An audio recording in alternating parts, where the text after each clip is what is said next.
కలిసొచ్చిన అదృష్టం. గౌరీపురంలోని రామయ్య ఒకప్పుడు బాగా కలిగినవాడు. అయితే బంధుప్రీతి, అమాయకత్వము రెండూ కాస్త ఎక్కువ గల రామయ్య అయిన వాళ్లకు కాని వాళ్ళకి కూడా అడిగిందల్లా లేదనకుండా ఇవ్వడం సాగించి ప్రస్తుతం అతి పేదగా జీవిస్తున్నాడు. అతడి భార్య చాలా కాలం క్రితమే మరణించింది. ప్రస్తుతం అతడికున్న దిక్కల్లా అతడి ఏకైక సంతానం శకుంతల. శకుంతల చూడచక్కని పిల్ల, మంచి మర్యాదలు తెలిసిన వివేకవతి. ఉన్న ఒక్కగానొక్క కూతుర్ని సుఖపట్టలేకపోతున్నానే గడిచిన రోజులు తలుచుకొని రామయ్య బాధపడుతూ ఉండేవాడు. ఇలా ఉండగా రామయ్య మనసులో కూతురి పట్ల ఉన్న చింత తెలిసిన రామయ్య ఆప్తమిత్రుడు భూపతి శకుంతలకు ఒక సంబంధం తీసుకువచ్చాడు. కుర్రవాడు గౌరీపురానికి కాస్త దూరంలో ఉన్న కృష్ణపట్నంలోని కచేరీలో ఉద్యోగం చేస్తున్నాడు. అందమైన పిల్లను పెళ్లాడాలనే అతడి కోరిక. వాళ్లకు కాస్త దూరపు బంధువైన భూపతి శకుంతల గురించి వాళ్ళకి చెప్పాడు. సత్యం శకుంతలను చూడడానికి ఆసక్తి చూపించాడు. భూపతి రామయ్య ఇంటికి వచ్చి అతడికి అంతా వివరంగా చెప్పి పెళ్లికొడుకు తండ్రి కొంచెం ఆశపోతూ, కానీ కుర్రవాడు శకుంతలను చూసి ఇష్టపడితే అప్పుడు ఏవో మన పాటలు మనం పడి సాధ్యమైనంత తక్కువ కట్నానికి అతన్ని ఒప్పించే ప్రయత్నం చేద్దామన్నాడు. ఆ మాటలకు రామయ్య దిగులుగా, అధమపక్షం కట్నం కింద 5-6 వేలైనా ఇవ్వకపోతే తప్పదు కదా, ఇది ఇప్పుడు నా వల్ల సాధ్యం కాదు.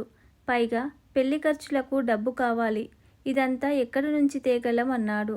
ఇందుకు భూపతి ఒక క్షణం తటపాటాయించి, అయితే విను, దాదాపు 15 సంవత్సరాల క్రితం ఎక్కడో వ్యాపారం చేసుకుంటానని భార్యాబిడ్డలతో ఈ ఊరు వదిలిపోయిన కోదండం గుర్తున్నాడా అని అడిగాడు. రామయ్య ఆశ్చర్యపోతూ, అదేనాటి మాట, ఇప్పుడైనా ఎక్కడున్నాడు అని అడిగాడు. వారం క్రితం నేను కృష్ణపట్నం వెళ్ళినప్పుడు ఒకరోజు ఉదయాన రంగనాథుడు గుడికేసి వెళ్ళాను.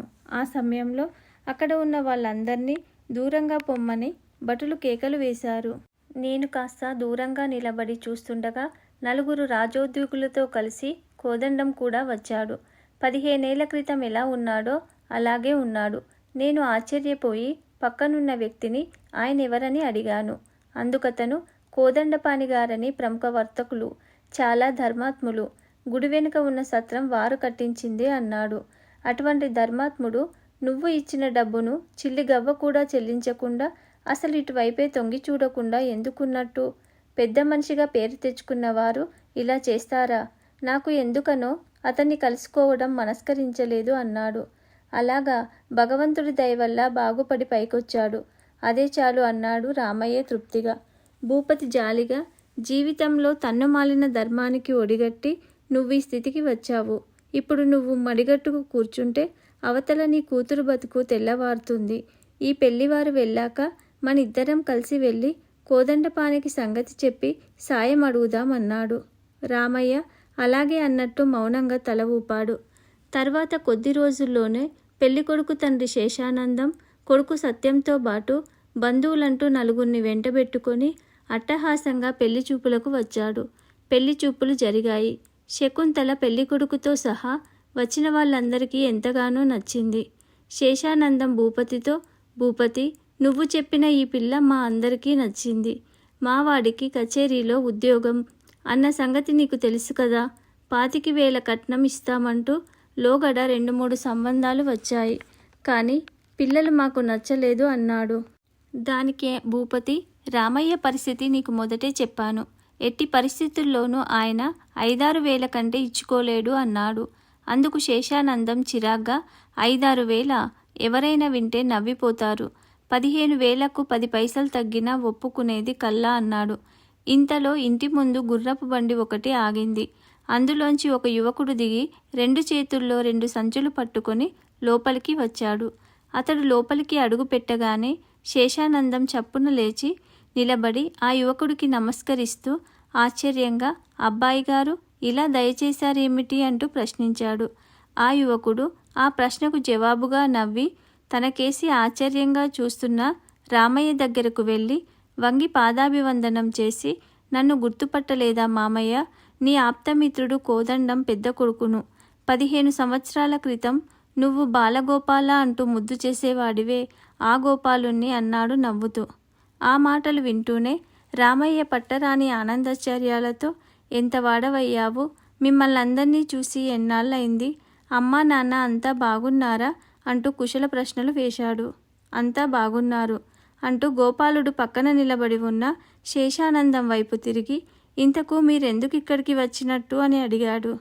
శేషానందం శకుంతలను చూపిస్తూ, ఆమెను మా సత్యానికి చేసుకుందామని వచ్చాను. మీ మామయ్య గారు నేను అడిగిన కట్నం ఇవ్వలేనన్నాడు. సరి సెలవు వస్తాను అంటూ అక్కడి నుంచి విసురుగా గుమ్మం వైపు 2 అడుగులు వేశాడు. అంతలో గోపాలుడు శేషానందాన్ని ఆగమని, ఇంతకుముందు నేనిక్కడికి ఎందుకు వచ్చానని అడిగారు కదా, ఇప్పుడు చెబుతున్నాను వినండి.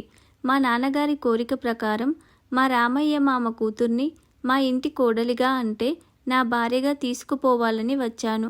అయితే మిమ్మల్ని చూసి అయ్యో నేను ఆలస్యం చేశానే అనుకున్నాను.